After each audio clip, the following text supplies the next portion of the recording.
Welcome to Workplace Psychology with Dr. Martha Greidick. I'm Dr. Martha Greidick. This podcast examines a wide variety of work-related issues through the lens of industrial and organizational psychology. And while many of the topics discussed here may be seen as intended for white-collar employees and their employers, in reality, the ideas presented here are applicable across organizations and industries. Additionally, many of the topics discussed here may be applicable outside of the workplace. I encourage you to examine what's presented here, apply what makes sense to you, and simply discard the rest. Technology is part of our fast-paced lives.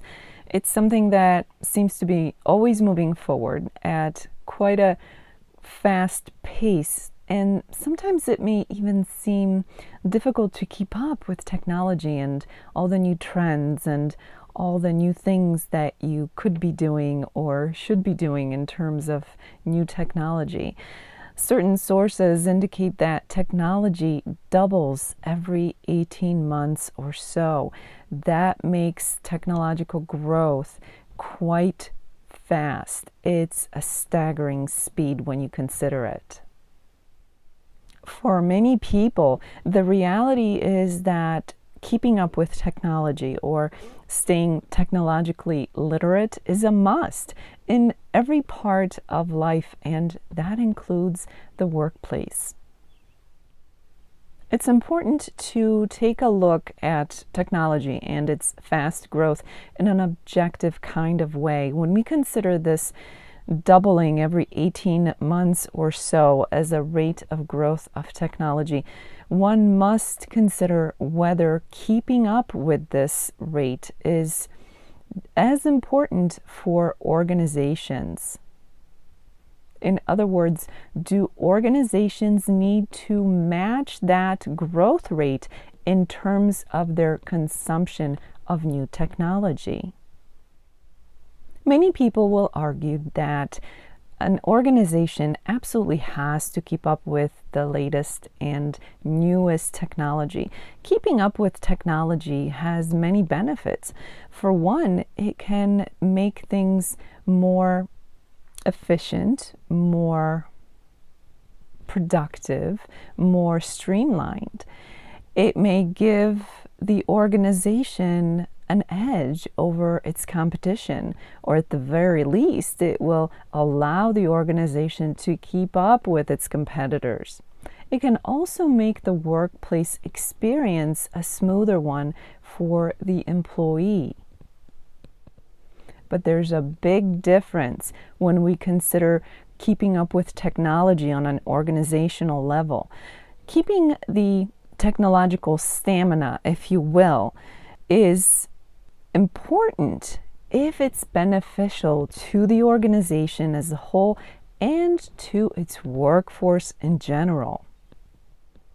But trying to keep up with technology and the latest tools or inventions is a whole different consideration when it's simply a matter of chasing the latest shiny new object.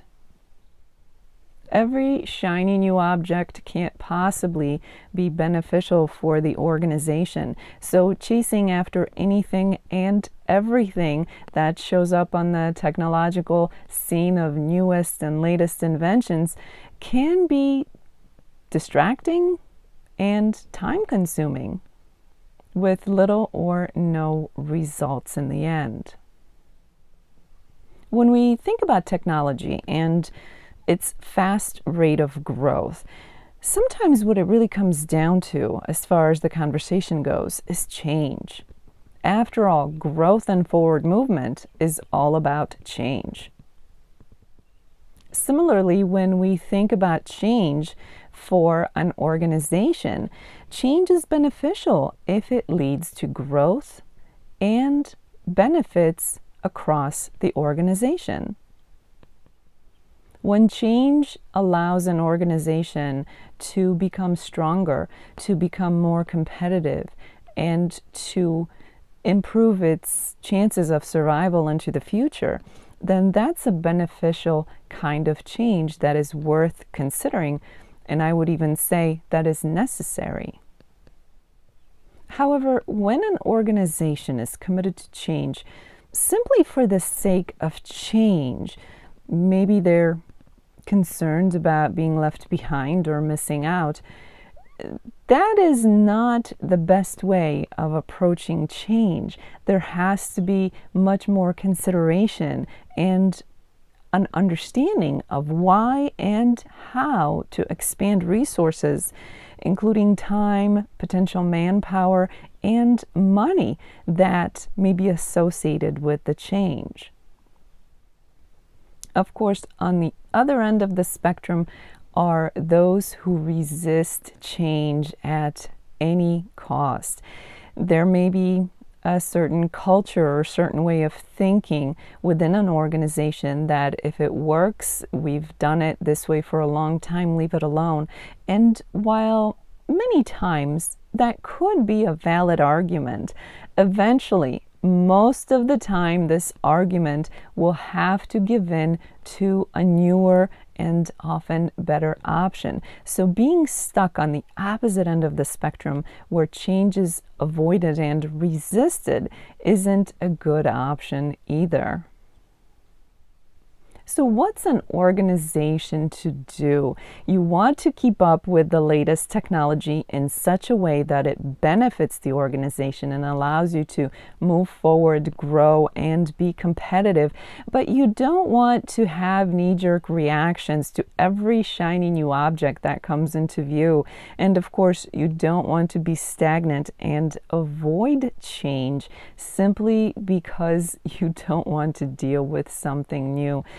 Well, the reality is that new things, when they are deemed worthy of your consideration, can be tried out on a smaller scale. New technologies, new ways of doing things don't have to be implemented across the entire organization all at once.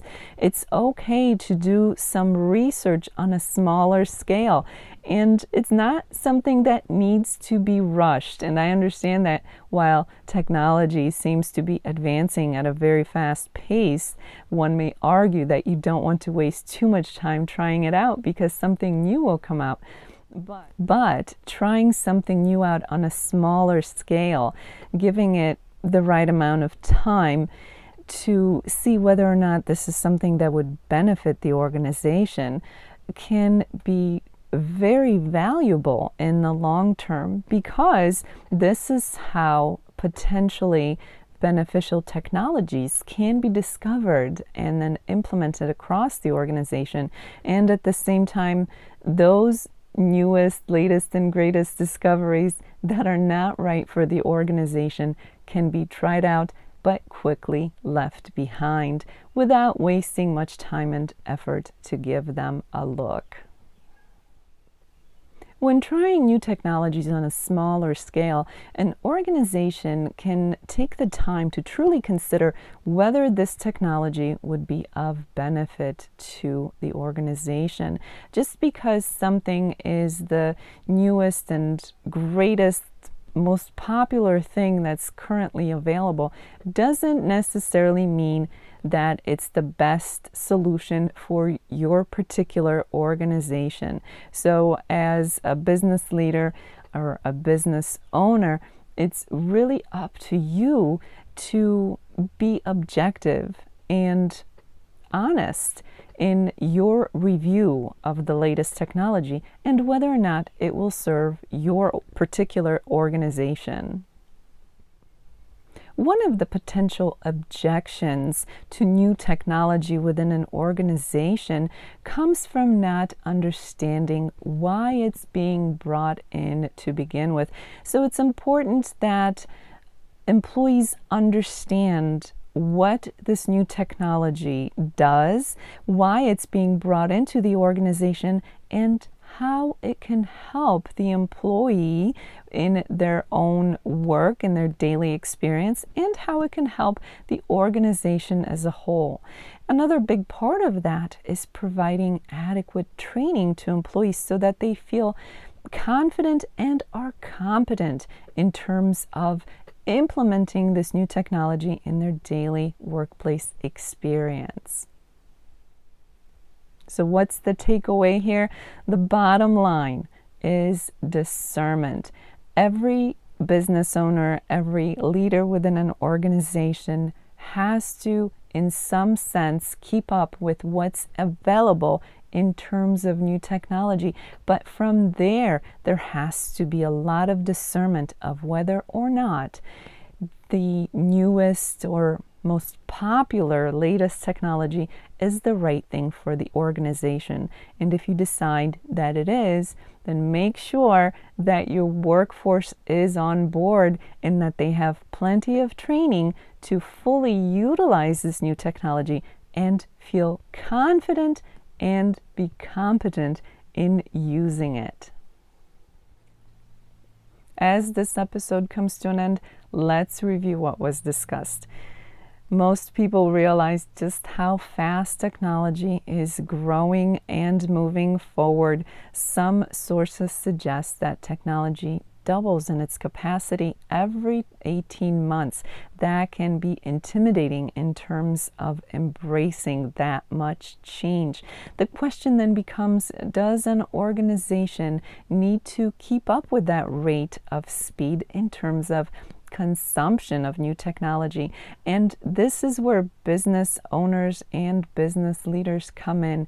You have to decide whether a certain technology is going to be beneficial to your organization and its workforce, whether it will help to make you strong and help you grow, help you be more competitive, or whether it's simply the latest shiny new object that everybody wants to have because it's the newest toy. So discernment is a big part of keeping up with technological advances and understanding whether or not it's beneficial for your particular organization.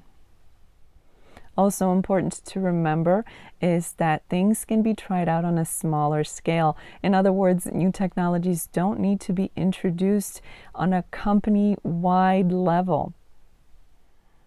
And of course, having the workforce buy-in is tremendous. Make sure that your employees understand the benefits of the new technology that you're bringing into the organization and that they have proper training on how to use it so that they feel comfortable and competent in using the new technology.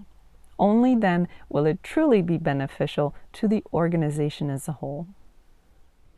As the week unfolds, I invite you to consider your own organization and what it does with the ever-growing new technology.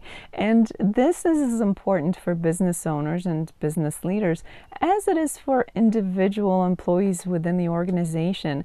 It would not be the first time that an employee brought an idea of a new technology that they discovered to an organization, its leader or its owner, and have it actually be brought into the organization as a result as something that is helpful and useful. So everybody has the responsibility and the opportunity to consider new technologies and whether or not they would be of benefit. Something else for business leaders and business owners to keep an eye on is whether you are considering new technologies as a way of remaining strong and competitive and growing your organization into the future, or if you're simply chasing the latest shiny new thing. There's a big difference. One can be tremendously helpful and the other can be a tremendous waste of time and resources. Bottom line is discernment. For those of you who experience this podcast in an audio-only version, I invite you to check out my YouTube channel where you can find the video version of the podcast. The link for that is in the description below, so I invite you to check it out.